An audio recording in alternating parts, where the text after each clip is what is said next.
Découvrez votre programme sur Public Sénat avec le Bon Coin Emploi Cadre.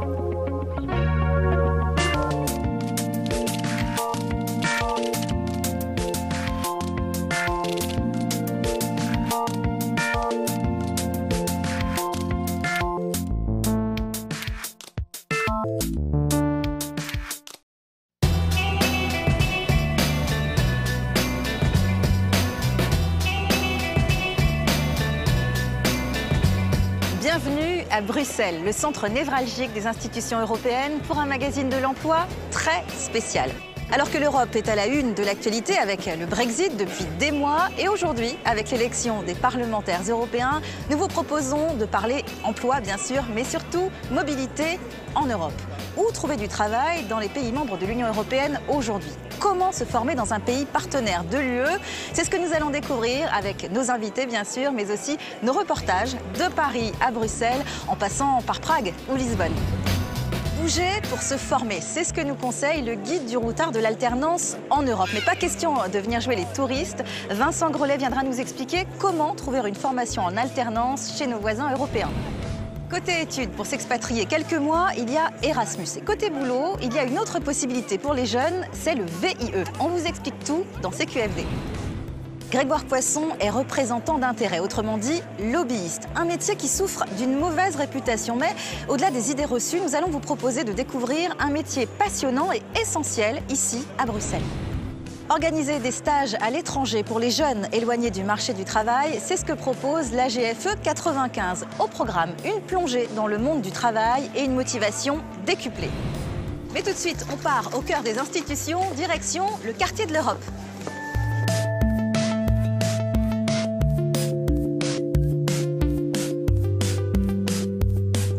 Nous sommes donc ici au cœur des institutions avec la Commission européenne. En Europe, le taux de chômage est de 6,5%. Un chiffre qui cache de très grandes disparités selon les États. Alors quand on est français, où peut-on trouver du travail chez nos voisins européens? D'ailleurs, est-ce si facile que ça?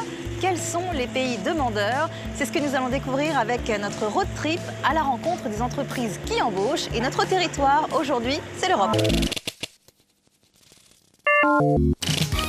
Aujourd'hui, notre territoire est grand de 28 États membres, l'Union européenne. Mais avant de rencontrer les entreprises qui recrutent sur le vieux continent, mettons un peu de perspective sur la mobilité permise aux Européens. La possibilité de circuler librement au sein de l'Union européenne est prévue dès 1957 dans le traité de Rome. Initialement, ce droit est prévu pour les travailleurs en Europe et ça a été élargi à tous citoyens en 1992 avec la signature du traité de Maastricht.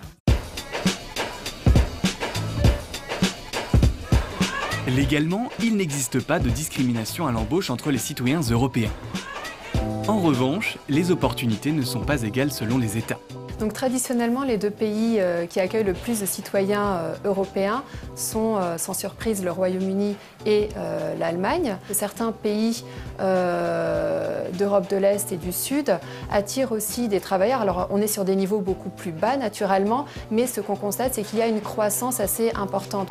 Pour améliorer la relation entre les travailleurs et les entreprises européennes, un organisme verra bientôt le jour. La Commission européenne va créer en fin d'année une autorité européenne du travail. Donc, ce sera une nouvelle autorité qui aura un ensemble de missions et cette autorité sera ce qu'on appelle un point de contact unique pour les entreprises et les citoyens. C'est-à-dire que moi aujourd'hui je veux aller travailler dans un autre pays européen, je veux aller travailler par exemple en Pologne. Je ne connais pas le droit du travail en Pologne, donc il faut que je cherche l'information, je ne sais pas forcément où la trouver. Avec cette autorité européenne du travail, il aura un site internet unique qui devra fournir toutes les informations utiles et renvoyer bien sûr éventuellement vers d'autres sources. D'autres n'ont pas attendu pour partir. Première étape de notre road trip européen, le centre de l'Europe. Nous posons nos bagages à Prague, en République tchèque. Une destination idéale pour admirer l'architecture bohème et flâner sur le pont Charles, mais aussi pour trouver du travail. Avec le taux de chômage le plus bas d'Europe, le pays est avide de main-d'œuvre et de compétences. 4000 Français travaillent ici, un chiffre multiplié par 2 en 3 ans. Parmi les employeurs, Blue Link, une filiale du groupe Air France KLM, implantée dans la banlieue de Prague. Ici, on parle anglais, tchèque et français. Nous travaillons dans la relation client principalement. Et les activités sont sur 4 types de business. dans l'aérien, dans le tourisme, dans le luxe et dans la culture.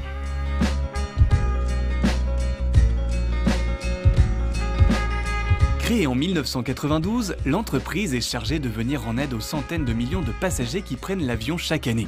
Elle s'est construite une tour de Babel de conseillers clients sur mesure. L'avantage professionnel, c'est que je pense qu'on peut évoluer assez rapidement ici, puisqu'il y a beaucoup d'offres d'emploi. Donc il n'est pas nécessaire d'avoir fait des études ou d'avoir déjà travaillé dans ce type d'activité.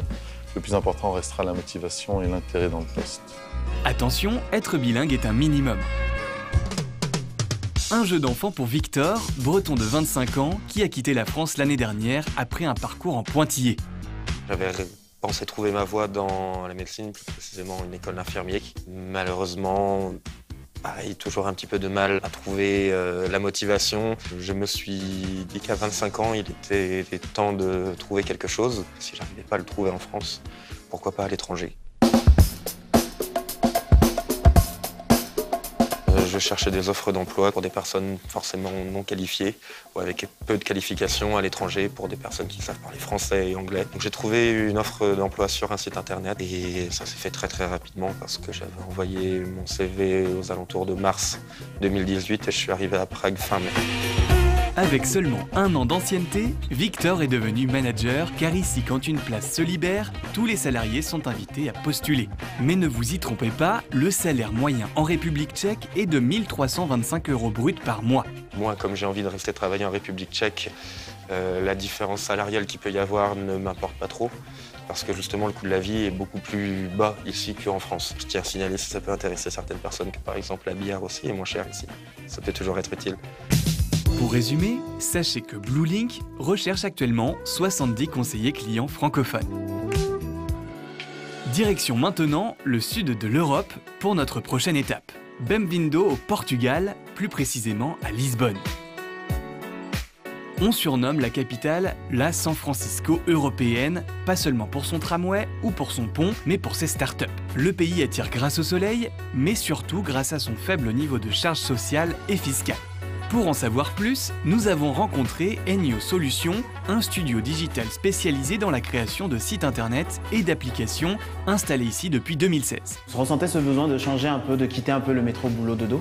Donc la question s'est posée de est-ce qu'on ne va pas chercher une meilleure qualité de vie et plus de possibilités de développement.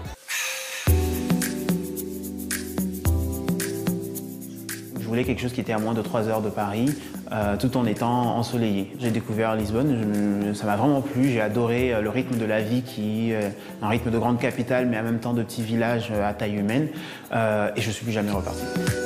Enyo Solutions travaille majoritairement avec des clients français. Quant aux employés, ils sont mobiles. On favorise énormément le télétravail, c'est-à-dire que on est tous quasiment français dans l'entreprise, donc on a souvent besoin de rentrer à Paris, voir la famille, faire une semaine à distance, donc c'est quelque chose qu'on favorise. La contrepartie, c'est qu'on demande à nos salariés d'être des personnes qui sont responsables, dynamiques et autonomes, c'est-à-dire que quand vous êtes à distance, on ne va pas venir vérifier à 9 h du matin que vous êtes sur le pont en train de bosser. Et l'entreprise s'attache à limiter le différentiel de salaire entre le Portugal et la France. Nous, on essaie quand même de rester dans des salaires qui permettent donc aux gens, lorsqu'ils rentrent en France, de pouvoir quand même profiter de la vie, on va dire. C'est le cas de cette manager originaire du Poitou-Charentes, fraîchement diplômée de son école de commerce. Je me suis dit que si je voulais partir à l'étranger, c'était un petit peu le moment. Et que si après je me lançais dans un poste, que ce soit CDD, CDI en France, ça serait compliqué de tenter l'expérience à l'international.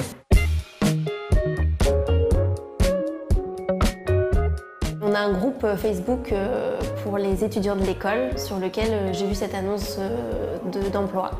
Et j'ai postulé et c'est allé très vite. En fait, en 15 jours, j'ai trouvé mon poste 15 jours après être arrivée ici. Même si Audrey est tombée sous le charme du Portugal, elle garde les pieds sur terre. On s'éloigne du coup du réseau français et des entreprises françaises et le jour où je vais vouloir rentrer quand même en France pour travailler, peut-être que ça va me poser problème. Mais pour l'instant, je pense pas et je le vis très bien. Résumons, l'entreprise recrute avec idéalement une première expérience, des administrateurs système, des développeurs web JavaScript, des business développeurs, des office managers, des chefs de projet. Des postes qui peuvent vous intéresser, que vous soyez français ou européen.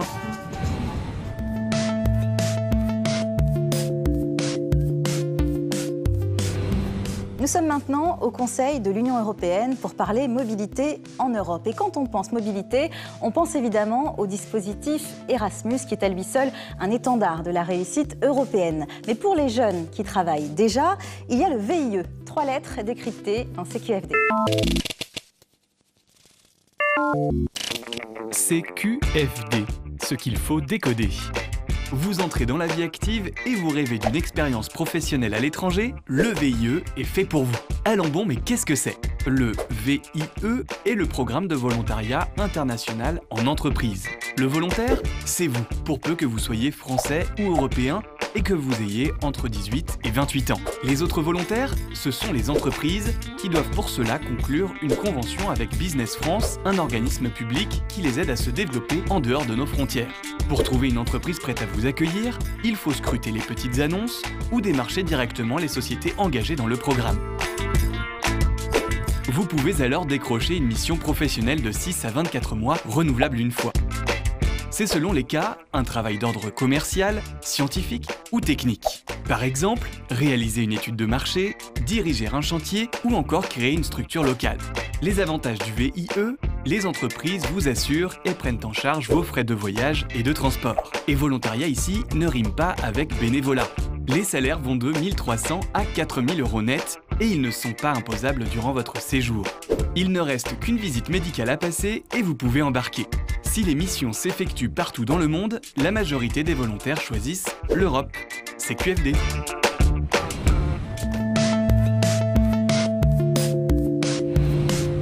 Les voyages, c'est formateur et ça l'est encore plus quand on choisit de partir se former professionnellement dans un pays étranger. Le guide du routard est souvent dans le sac à dos de ceux qui partent découvrir le monde. Aujourd'hui, il propose d'organiser son alternance dans un pays européen. Comment? C'est ce que nous allons découvrir avec notre invité Vincent Grolet. Il est porte-parole d'Opcalia, un organisme qui accompagne et finance la formation professionnelle des salariés. Vincent Grolet, bonjour. Bonjour. Alors expliquez-moi comment vous est venue l'idée de ce guide. Alors nous on a senti, parce que ça fait un certain nombre d'années qu'on est effectivement sur cette ambition, sur le développement des alternances, on s'est dit pourquoi pas aller sur ce terrain, sachant qu'il y a une expérimentation qui existe aujourd'hui en Europe, qui est en cours, qui concerne Erasmus++, où de fait on a un certain nombre de partenaires comme les Compagnons du Devoir et du Tour de France et Maisons familiales rurales, qui effectivement sont associés dans cette aventure.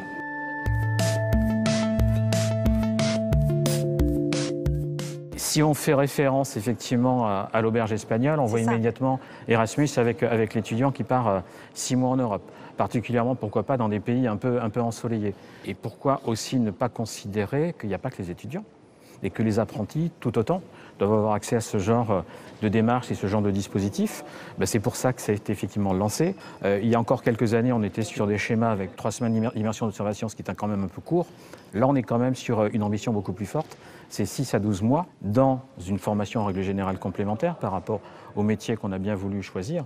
Alors, je vous propose d'écouter justement le témoignage d'une jeune femme qui a fait une partie de sa formation en Italie et qui y a trouvé beaucoup d'avantages.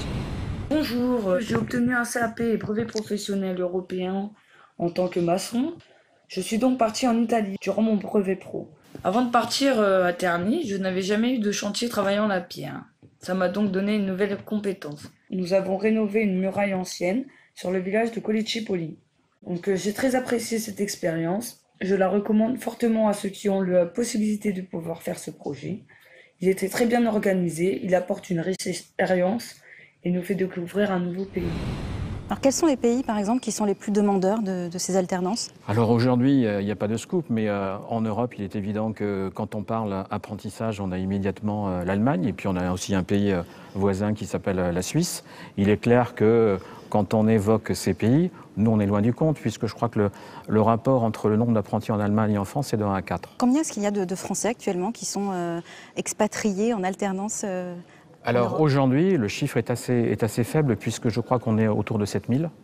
Et l'ambition, c'est de doubler le chiffre, donc 15 000 d'ici 2022. On est d'accord, d'un État européen à l'autre, l'alternance n'est pas rétribuée de la même façon aussi. On est bien d'accord, ce qui veut dire qu'à un moment donné, dans ces opérations, où les choses sont en train de se mettre en place, il faut trouver aussi des alternatives financières. Alors certes, il y a nécessairement l'employeur qui va intervenir, mais vous avez l'agence Erasmus qui est aussi là pour aider financièrement la personne. Et après, c'est se tourner vers des acteurs comme l'État, qui en règle générale propose une bourse, mais aussi la région, le conseil régional, qui lui aussi va faire une proposition financière. Alors, normalement, en règle générale, normalement, ça va pouvoir passer dans un budget pour le jeune. Est-ce qu'il y a des pays comme ça vers lesquels on pousse plus vers l'alternance ou pas spécialement? S'il fallait effectivement poser la question par rapport à la destination géographique, je pense qu'il faut la raisonner par rapport au métier. Il n'y a peut-être pas des formations, des métiers de tailleur de pierre partout dans tous les pays européens. Donc à un moment donné, il y aura forcément une prédestination en termes de pays, parce qu'il y a des pratiques, il y a des techniques professionnelles que le jeune n'a pas nécessairement appris quand il est en situation dans son entreprise en France, qui est certainement aussi la réponse. C'est peut-être du bon sens, mais vous diriez que c'est un bon tremplin pour s'expatrier, définitivement? C'est non seulement un bon tremplin, mais au retour, il n'y a aucun souci pour effectivement trouver un emploi, voire même l'entreprise va garder le jeune parce qu'il aura acquis des compétences inestimables par rapport à son métier, par rapport à son activité. Donc c'est un investissement. Merci beaucoup Vincent Grolet. Et je rappelle que toutes les informations sont à retrouver dans ce livre, Le guide du routard, faire son alternance en Europe.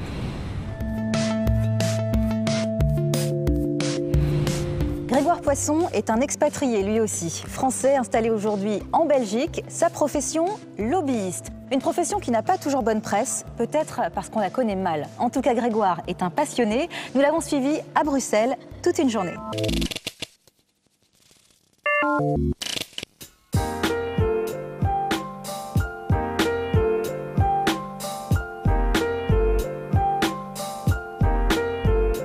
J'ai toujours été passionné par l'Europe. Je coloriais mes cartes de l'Europe dans les années 80 avec différentes couleurs. Ensuite, j'ai fait des études, une école de commerce.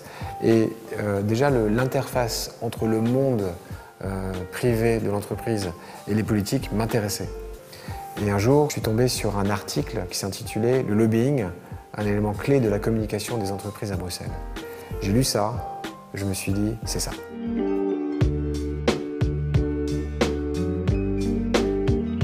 Grégoire Poisson, consultant en affaires publiques européennes. En fait, il y a plusieurs qualificatifs pour notre profession. Effectivement, on fait du lobbying. C'est une discipline, une technique de communication qui vise à communiquer avec le monde politico-administratif. Il y a 30 000 lobbyistes à Bruxelles. Certaines entreprises prennent la décision stratégique d'avoir une présence permanente à Bruxelles pour pouvoir suivre les dossiers et être présent et pouvoir intervenir le cas échéant. D'autres font appel à des cabinets tels que nous. Nous nous chargeons de leur représentation. On travaille pour des entreprises, des grandes multinationales, également pour des start-up, aussi des groupes de patients dans le domaine de la santé. Vous avez un certain nombre de textes, de directives qui sont émises par la Commission européenne, ensuite revues par les autres institutions, à savoir le Parlement et le Conseil. Et toutes ces institutions souhaitent consulter ce qu'on appelle les parties prenantes pour avoir le texte le plus juste possible, qui prenne en compte l'intérêt général. Et pour avoir l'intérêt général, il faut écouter les intérêts particuliers. Les entreprises, effectivement, les organisations privées, mais également les ONG, ce qu'on appelle les think tanks aussi. Voilà, tous sont écoutés et ensuite c'est, si vous voulez, synthétisé par la Commission qui prend la décision d'aller dans telle ou telle direction. C'est bon, on arrive sur place à 11h27, ce qui est juste en time. Comme disent nos amis allemands, avant l'heure, c'est pas l'heure, après l'heure, c'est plus l'heure.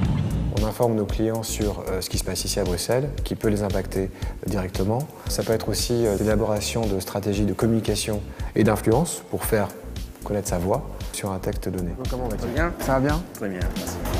Plaisir, merci beaucoup. Merci. Donc ce matin, par exemple, je suis allé voir un membre de cabinet d'un commissaire européen pour le débriefer sur l'évolution d'un dossier précis, puisqu'ils ont besoin d'avoir ce contact avec les parties prenantes qui vont être directement impactées par un texte ou une évolution. Donc l'idée, c'est vraiment de montrer ce qui est fait au niveau innovation de l'eau. Et lors de la Sustainable Energy Week, il y aura une session spéciale Water Energy Nexus. Et là, ça c'est le 18 juin. Donc juste après. Juste après. Si vous apportez en fait des choses de façon qui soit concise, construite et fiable, en termes d'information. Là, effectivement, vous construisez cette relation de confiance qui fait que, ah oui, je me souviens de vous, vous m'avez été effectivement très utile, donc j'aimerais continuer notre collaboration. Bonjour Grégoire. Bonjour. Comment ça va? Ça va très très bien. Merci beaucoup de me recevoir. Hein. C'est avec Et plaisir. je voudrais tout savoir sur le protocole. Eh bien, allons-y. Mon client est la Fédération internationale Facility Managers, avec effectivement une présence à Bruxelles via notre organisation. Donc, il y a vraiment un rôle à jouer et j'aimerais savoir un peu, discuter avec vous, comment est-ce qu'on pourrait envisager ce rôle par rapport à ce que vous faites. J'aurais déjà une première question. Ouais. Est-ce que la Fédération internationale des Facility Managers s'est déjà prononcée sur le thème de l'économie circulaire? Je suis amené à rencontrer aussi des eurodéputés ou des assistants parlementaires. Ce sont les chevilles ouvrières qui recueillent les positions et aller voir en disant voilà, sur ce dossier-là, voici notre position, voici notre point de vue et on voulait le partager avec vous. Il appartient à l'eurodéputé de prendre sa décision en pleine conscience. Voilà, je comprends la situation, c'est bon, maintenant je vais prendre ma décision.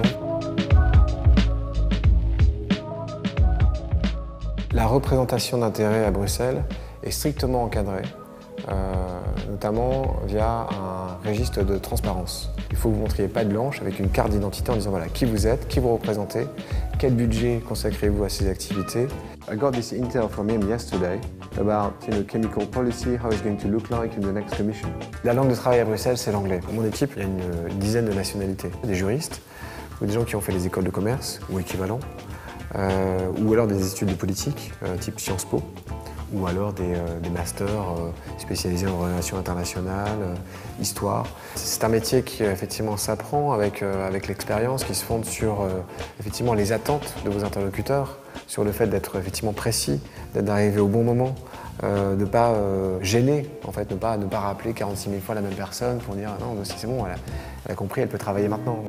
Et en fait, tout s'est bien passé, les messages sont passés. Une passion donc, qui prend beaucoup de temps et de mental. On arrive à décrocher, mais c'est vrai qu'on se sent parfois investi d'une mission qui nous dévore.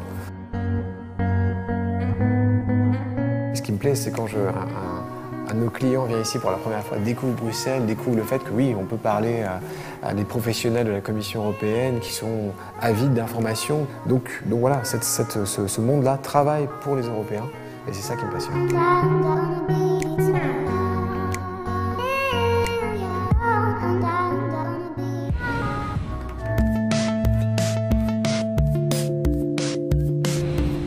L'Europe, ce sont des institutions, mais aussi des initiatives citoyennes, engagées et solidaires. Pour ceux qui ne sont ni étudiants, ni diplômés, ni travailleurs, les perspectives d'horizon européen peuvent s'avérer très lointains.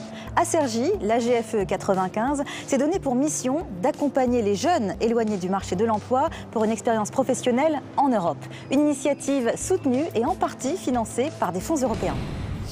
L'AGFE, l'association de gestion des fonds sociaux européens dont je suis la présidente, est basée à Cergy.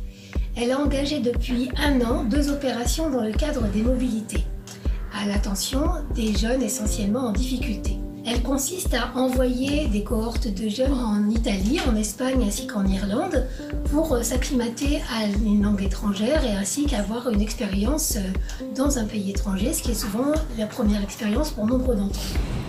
Partir à l'étranger, c'est se forger une expérience supplémentaire et c'est aussi très motivant. Judith l'a testé. Elle s'est frottée au secteur de la vente à Dublin, en Irlande. L'entreprise dans laquelle j'ai effectué mon stage s'appelait I Love Carousel. Alors c'est une enseigne de prêt-à-porter pour femmes où j'ai pu travailler avec 3 collègues. C'était des filles, elles étaient super gentilles, elles m'ont appris énormément parce que je n'ai jamais travaillé dans la vente. J'ai été logée dans une famille d'accueil où ils ont été très accueillants. Ils m'ont vraiment pris comme leur fille. C'était vraiment une expérience à faire pour moi parce que j'avais jamais quitté chez moi ni mes parents. Lorsque je suis rentrée, j'ai pu justement démarcher et avoir des propositions d'emploi. Rennes, quant à elle, a choisi d'améliorer son espagnol à Barcelone. Je suis donc en stage professionnel au sein d'une entreprise de transport et logistique. Dès la rentrée prochaine, j'aimerais reprendre mes études. Pour cela, je voulais, dans un premier temps, acquérir une expérience professionnelle dans ce domaine afin d'être sûre de mon choix et de gagner en compétences. J'ai hâte en fait de revenir en France avec tout ce que j'ai appris et d'intégrer donc du coup cette école de transport et de logistique dès la rentrée prochaine. L'action de l'AGFE 95 est très positive, le seul bémol c'est qu'elle est encore très sélective. Être âgé de 18 à 35 ans, être motivé, résider dans le Val d'Oise, être accompagné par une structure d'insertion telle que le PLI et la mission locale, ou alors par Pôle emploi, être éventuellement demandeur d'emploi et bénéficiaire du RSA, avoir un niveau de formation suffisant, mais un niveau de langue qui vous permette de vous débrouiller dans le pays dans lequel vous allez résider. Alors on ne peut qu'espérer que des initiatives similaires voient le jour. En attendant, pour en savoir plus sur l'AGFE 95 ou si vous souhaitez intégrer leur prochain stage européen, toutes les infos sont évidemment à retrouver sur la page de l'émission via le site publicsena.fr. Le magazine de l'emploi, c'est fini pour aujourd'hui. On se retrouve très vite avec des conseils pratiques, des infos utiles et de nouvelles expériences motivantes. À très bientôt.